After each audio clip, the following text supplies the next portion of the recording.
if you can't sit down with a trigger in the middle of your day and say, I am completely okay with the fact that this is who I am right now. There is nothing wrong with me for this. You can't do anything if you can't do that.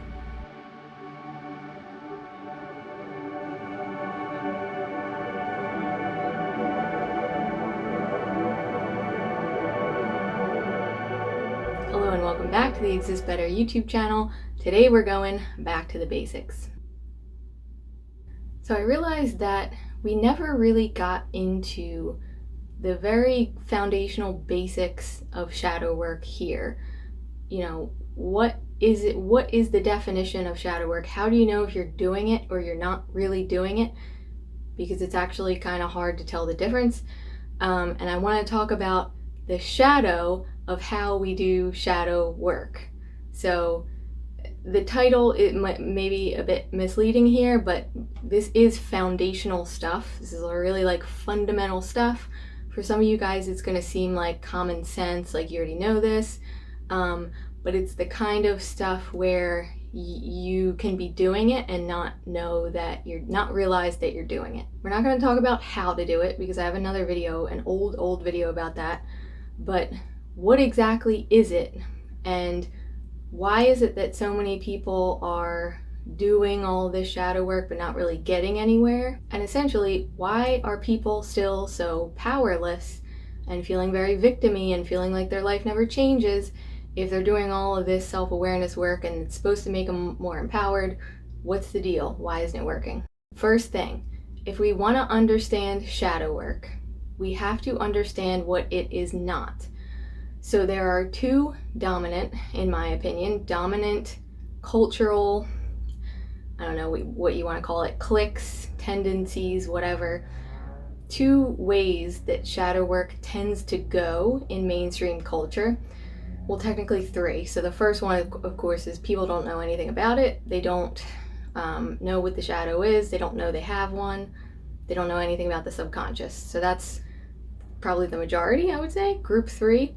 We're going to call them group three. But if you're into this kind of esoteric psychology stuff, you may have noticed that there's also a big pull to shadow in the academia world. So let's talk about that first. Academia is where the study of this shadow first started. Jung really set the stage for this is what this is, and this is what needs to happen for integration, and this is why this matters. So it all started out as an intellectual, a very, very cerebral study. That's where shadow work originated, at least in the traditional Western sense. So since then, it has carried on in the intellectual academia world, and many people are still interested in psychoanalysis.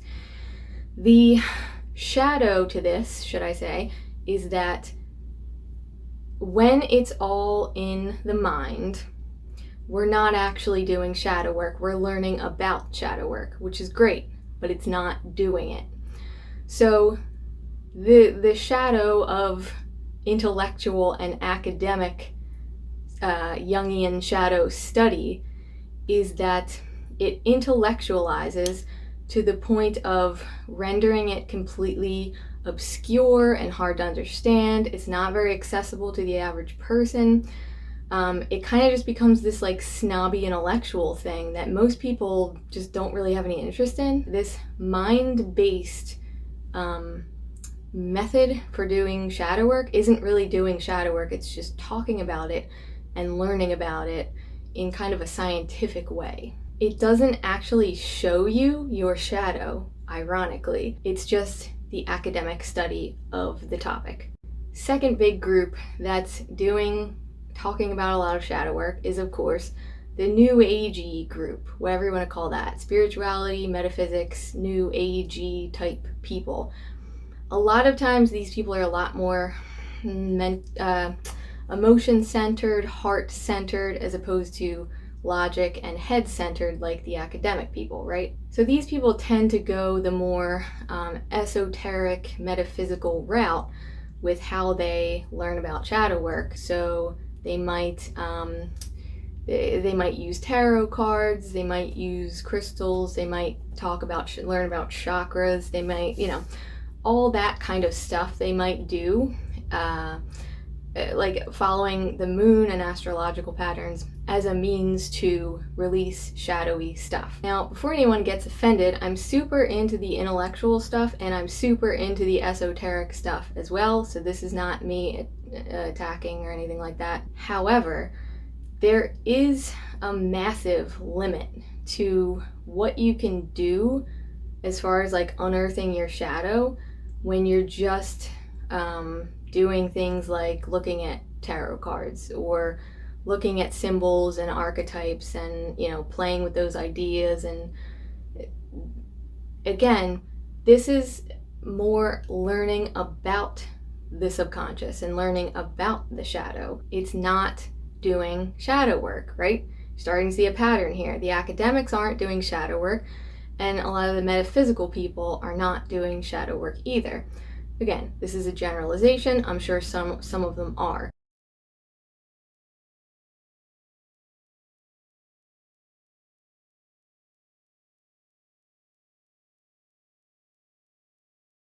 But if we've learned anything from these two schools of thought, as useful as they are, even if they're not really hitting the nail on the head,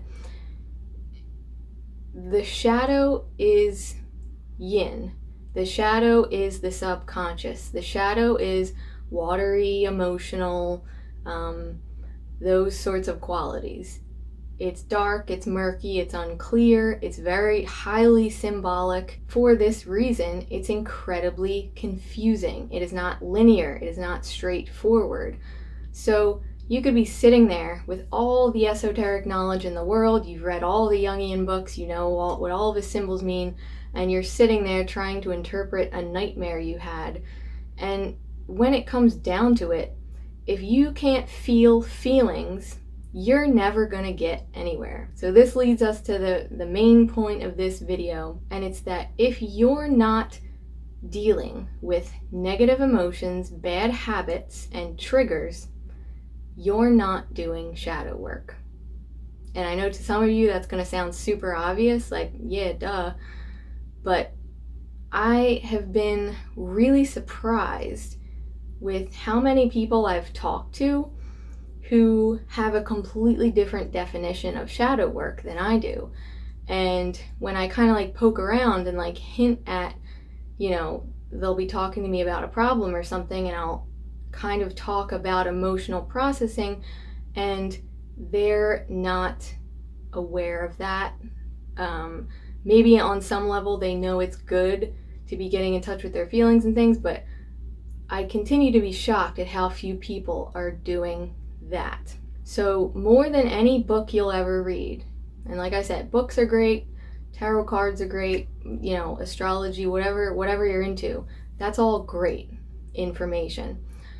But if you are in your day having a meltdown and you're like washing your dishes and you drop one and it breaks and you're freaking out because you're so upset or angry or super triggered about whatever's going on out in the world or in your life, none of those books and none of those cards and none of those anything are going to do shit for you. And I know this from personal experience. It's all knowledge. And the sooner we can really accept that reality instead of resisting it, then we can start to, we can continue to learn from all those great sources, but we can start to actually do shadow work in our lives. We can do it. We can, every time a trigger comes up, we just become masters at processing. We resist nothing.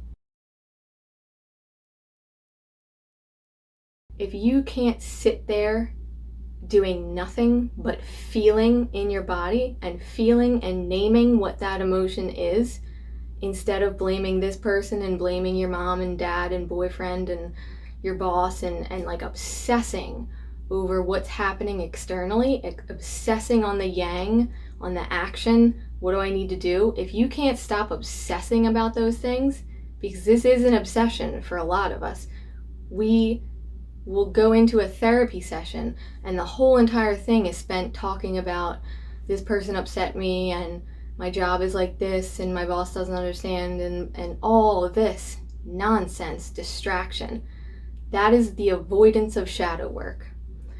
And it's the sneakiest one and it's the shadowiest one because it's healing oriented. It's psychology. We're engaging in the topic of psychology, talking about it, learning about it, talking about ourselves, talking about our feelings, and yet we're still avoiding doing processing work.